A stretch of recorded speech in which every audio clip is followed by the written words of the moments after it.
بسم اللہ الرحمن الرحیم۔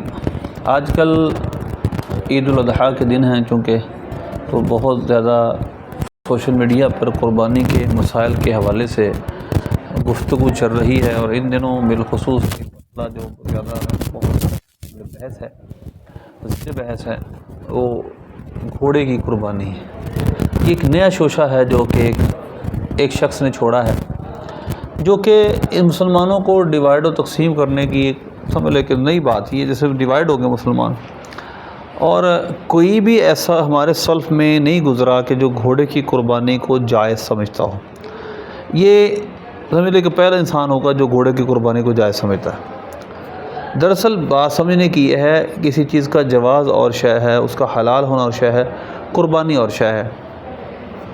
قربانی بہت ساری چیزوں کی نہیں ہے، وہ حلال ہیں۔ مثلا خرگوش کی قربانی نہیں ہے، مثلا مرغی کی قربانی نہیں ہے مگر وہ حلال ہے۔ ہرن کی قربانی نہیں ہے مگر وہ حلال ہے۔ جنگلی گائے کی قربانی نہیں ہے مگر وہ حلال ہے۔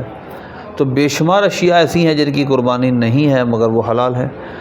اب گھوڑا حلال ہے یا حرام ہے، یہ ایک بحث ہے جو ہمارے فقہا کے درمیان آج سے نہیں صدیوں سے چلی آتی ہے۔ امام اعظم ابو حنیفہ رحمۃ اللہ علیہ کا موقف یہ ہے کہ یہ مکروہ تحریمی ہے، باقی بہت سارے امام کہتے ہیں یہ حلال ہے۔ ہم سب سے پہلے اس بات کو دیکھ لیتے ہیں کہ اصل میں جو مسئلہ ہے وہ حلت و حرمت کا ہے، نہ کہ قربانی کا۔ دیکھیے آپ کے سامنے بخاری شریف کی حدیث ہے۔ اس بخاری شریف کی حدیث میں جو کوٹ کی بھی گئی کئی دفعہ سوشل میڈیا پہ یہ ہے، دیکھیے آپ کے سامنے حدیث کا نمبر ہے، اور حدیث نمبر آپ کے سامنے ہے۔ حدیث کا نمبر ہے 4219۔ حضرت جابر بن عبداللہ رضی اللہ تعالیٰ عنہ سے روایت ہے کہ نبی پاک صلی اللہ علیہ وسلم نے نہا رسول اللہ صلی اللہ علیہ وسلم یوم خیبر، آپ صلی اللہ علیہ وسلم خیبر کے سال منع فرمایا اللحوم الحمر، گدھوں کے گوشت سے، ورخص فی الخیل، اور آپ نے گھوڑے کے گوشت میں رخصت عطا فرمائی۔ یہ حدیث بکثرت کتب میں موجود ہے، اور یہ ایک ہی واقعہ ہے جس کے اندر وہ اذن فی الخیل کا لفظ بھی ہے اور رخص فی الخیل کا لفظ بھی ہے۔ اس کا معنی ہے گھوڑے کے اندر رخصت دی گئی، گھوڑے کے گوشت کھانے میں اجازت دی گئی۔ چلے یہ اجازت کہاں تک ہے ہم اس پر تو بات کرتے ہیں، لیکن یہ تو اس کی حلت و حرمت کے دلائل ہیں، اس کے حلال و حرام ہونے کی دلیل ہیں، نہ کہ اس کے قربانی کا جانور ہونے کی دلیل۔ قربانی کا جانور ہونا اور ہے، اور حلال و حرام ہونا اور بات ہے۔ یہ ایک نقطہ ہے جو سمجھنے والا ہے۔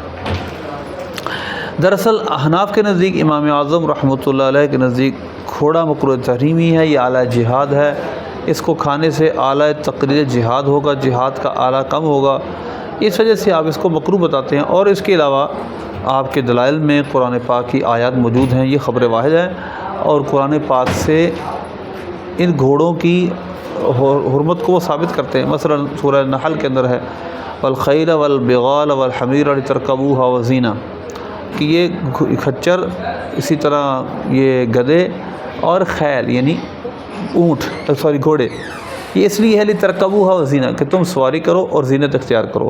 قرآن پاک میں اس کے دو مقصد بیان کیے ہیں، ایک تو لترکبوها تم سواری کر سکو، رکوب سے بنا ہے، اور دوسرا ہے وزینہ تم زینت اختیار کر سکو۔ یہ دو مقصد گھوڑے کے اللہ نے اور گدھے اور خچر کے بیان کیے ہیں۔ تو قرآن پاک کی اس آیت سے آپ کا استدلال ہے کہ گھوڑا حلال نہیں ہے، گھوڑا کھانے کے لیے بنایا ہی نہیں گیا، اس کی تخلیق بنانے کے لیے ہے ہی نہیں۔ اسی طرح سورہ نام میں جائیں تو ثمانیۃ ازواج من الضأن اثنین من المعز اثنین، کہ اللہ نے 8 جوڑے گنے، جوڑوں میں ابل اثنین من البقر اثنین، گائے کے، بھینس کے، گائے کے، اونٹ کے، گائے کے اندر ساری وہ اس کی 2 قسمیں آ جائیں گی، اسی طرح اونٹ کی ساری قسمیں، بکری اور بکری کی ساری قسمیں۔ تو 8 جوڑے اللہ نے گنے، ان 8 جوڑوں میں جس کو حمولہ فرشہ کہا، یعنی جس پر بار برداری کے لیے بھی استعمال کرتے ہیں، اور اس کو ہم لٹا کر اس کو ذبح بھی کرتے ہیں، ان 8 چیزوں میں اللہ نے گھوڑے کا تذکرہ نہیں کیا۔ تو قرآن پاک کے اسلوب کے مطابق قرآن پاک نے جن چیزوں کو کھانے کے لیے ذکر کیا ہے ان جانوروں میں گھوڑا نہیں ہے۔ اور گھوڑے کو دوسرے سینس میں ذکر کیا کہ اس کو جب ذکر کیا اس کو تو لترکبوها وزینہ فرمایا کہ یہ سواری کے لیے ہے تمہاری، اور تاکہ تم زینت اختیار کر سکو۔ تو قرآن پاک کے اس اسلوب کے تحت گھوڑے کو حلال ماننا یہ قرآن پاک کی ان آیتوں کے منافی ہے، تو امام اعظم اس وجہ سے گھوڑے کی حلت کے قائل نہیں ہیں۔ اچھا وہ کہیں گے جس میں آ گیا، تو یہی تو بات سمجھنے والی ہے کہ کوئی بھی حدیث آئے گی اس کو قرآن پاک پہ پیش کیا جائے گا، اگر قرآن پاک کے وہ مطابق ہوگی تو عمل کریں گے، وہ قرآن پاک اصل ماخذ ہے۔ اور یہی حدیث پاک میں آیا ہے، نبی پاک صلی اللہ علیہ وسلم نے یہی فرمایا ہے کہ تم نے کیا کرنا ہے، اس کو قرآن پہ پیش کرنا، حدیث کو۔